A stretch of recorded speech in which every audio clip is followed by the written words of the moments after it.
Olá, eu sou o Pedro e diferente do que muitos falam por aí, a evolução é um fato biológico e ela está sempre acontecendo. Mas e se a evolução não tivesse acontecendo? A evolução ela é definida como uma mudança na composição alélica de uma população ao longo de gerações. Mas como que a gente calcula isso? Como que a gente estuda isso? Como que a gente testa isso? Primeiro, vale a gente lembrar como que ocorre, por exemplo, na física e na química. Na física, a maioria das coisas que a gente estuda não tem atrito, não tem resistência do ar, não tem várias coisas para simplificar o problema e aí sim a gente conseguir entender uma coisa específica. Na química, a mesma coisa. A gente tem diversos modelos em um mundo ideal para conseguir entender tudo aquilo que foge desse modelo ideal, mesmo que nenhuma dessas duas abordagens ocorra de verdade na natureza.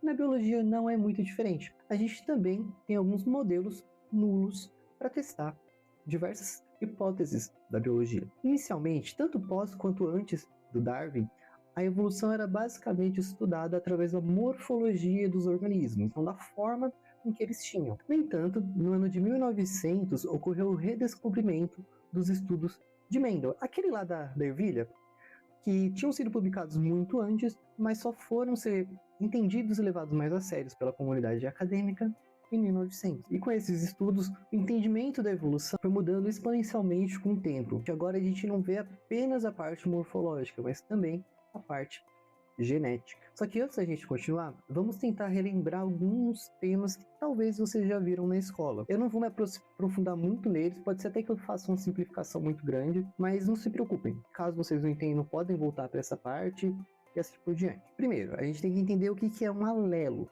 São variações de um mesmo gene.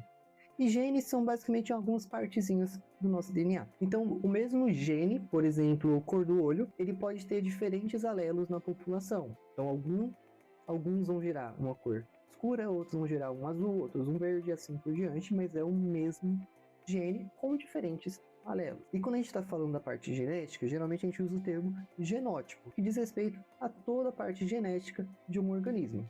E a gente fala fenótipo quando a gente quer falar mais da parte física e visível daquele organismo. Então, anteriormente, os cientistas olhavam apenas para o fenótipo e, após a redescoberta dos estudos de Mendel, a gente olha tanto para o fenótipo quanto para o genótipo. Outra coisa que é bom lembrar é que nós, por exemplo, somos organismos diploides, ou seja, a gente recebe metade do DNA da nossa mãe e metade do DNA do nosso pai. Então, voltando por exemplo da cor do olho, a gente vai receber um alelo da nossa mãe, que vem do óvulo, e um alelo do nosso pai, que vem do espermatozoide, formando assim um organismo com dois alelos ou duas cópias do DNA. Esses alelos eles podem ser tanto dominantes quanto recessivos. É aquilo de azão, azinho, azinho, azinho e assim por diante que a gente aprende na escola. Então, por exemplo, a cor do olho escuro é dominante, então azão. Então, vamos supor que seu pai tem a cor escura, então ele tem um alelo dominante, sua mãe tem a cor clara, então ele tem um alelo recessivo, e eles têm você.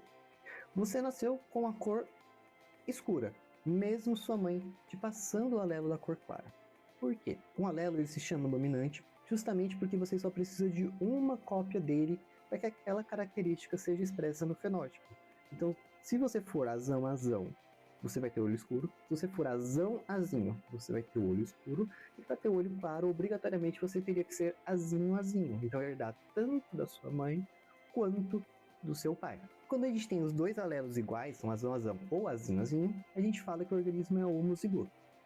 Quando a gente tem os alelos diferentes, então azão, azinho, ele é heterozigoto. Por agora, só isso já basta.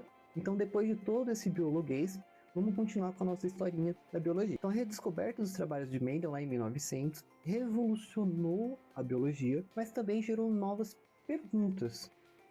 Por exemplo, se existem alelos dominantes, então que eles são muito mais facilmente expressos na população, por que em algum momento os recessivos eles não acabam sumindo da população, já que eles são muito mais difíceis de serem expressos? Para responder essa pergunta, em 1908, um matemático inglês chamado Godfrey Harold Hardy e um médico alemão chamado, não sei se eu sei pronunciar, Wilhelm Weinberg, desenvolveram independentemente um teorema que utilizamos até hoje nos estudos evolutivos e de genética de população, que seria o teorema de Hardy-Weinberg, ou equilíbrio de Hardy-Weinberg. O equilíbrio ele tem uma ideia simples. Eu vou apresentar umas continhas matemáticas, mas não se assustem, porque realmente é bem simples, e no final vou dar um exemplo de como aplicar ela.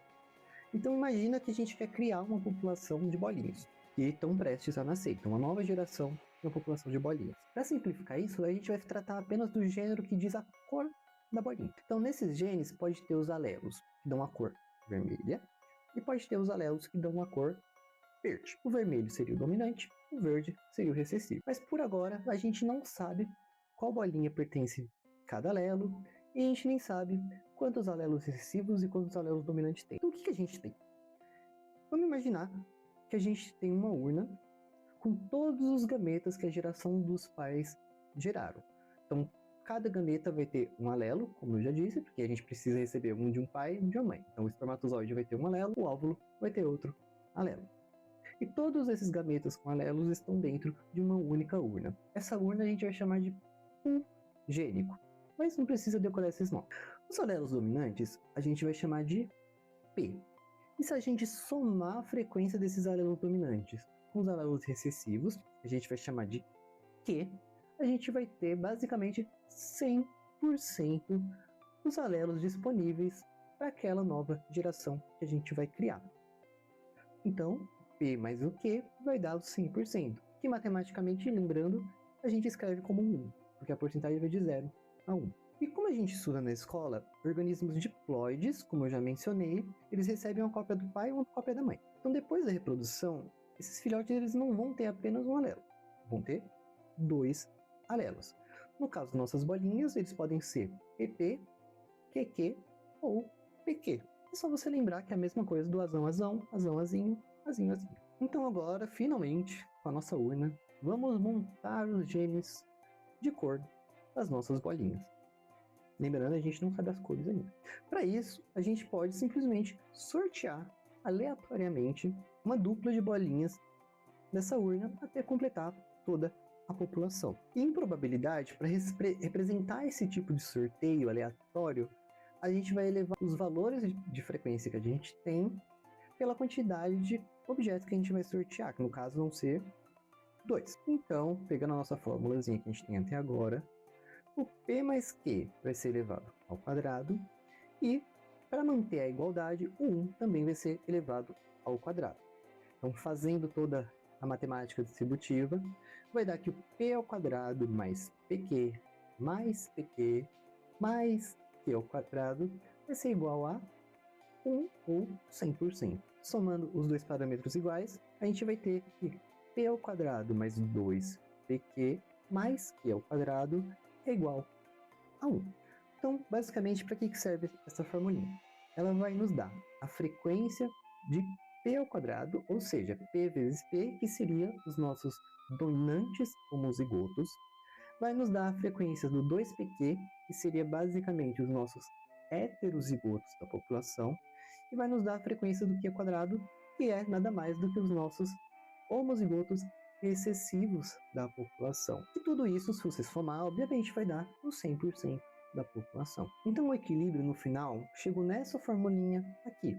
Os filhotes eles terão uma certa quantidade de PP, uma certa quantidade de PQ e uma certa quantidade de QQ. Mas eu sei que são muitas letras, matemática, bababá.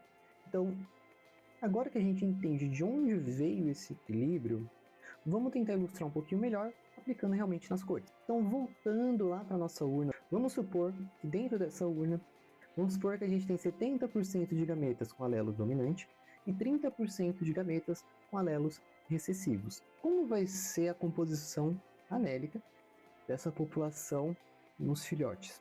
Quantos vão ser homozigotos, heterozigotos e assim por diante? Basicamente é só substituir valores na nossa formulinha de Hardy-Weinberg. Então, substituindo os valores, a gente vai ter que 70% ao quadrado, mais 2 vezes 70% vezes 30%, mais 30% ao quadrado, vai dar o 100%. Então, fazendo todas as continhas aqui, isso vai dar 49% de dominantes homozigotos, então que seriam azão-azão, ou no nosso caso, PP, 42% de heterozigotos, que seria o azão-azinho, ou no nosso caso, PQ, e 9% de homozigotos recessivos, que seria azinho-azinho, ou no nosso caso, PQ. Então, a partir dessa fórmula, entendendo quais alelos possuem os gametas dos pais, ou quais alelos estão no pool gênico daquela população, a gente consegue prever como vai ser a frequência alélica de cada população e de que forma esse gene vai estar expresso na geração seguinte. Já que 49 mais 42 dá 91% de bolinhas da cor vermelha e 9% de bolinhas da cor verde com gene recessivo. A partir disso, de todas essas continhas, o Hard e o Weinberg